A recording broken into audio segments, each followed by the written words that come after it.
আজ থেকে প্রায় 400 বছর আগের কথা।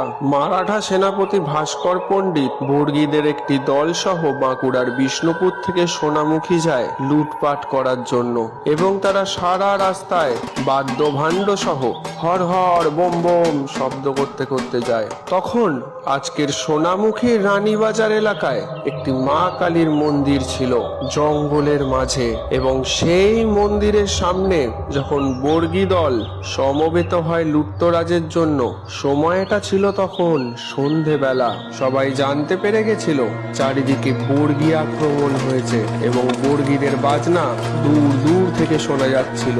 তখন এক বৃদ্ধ ব্রাহ্মণ, যিনি ওই মন্দিরের সেবায়িত ছিলেন, তখন তিনি সাহস করে ওই দেবী মন্দিরে প্রদীপ জ্বালাবার জন্য একা যান।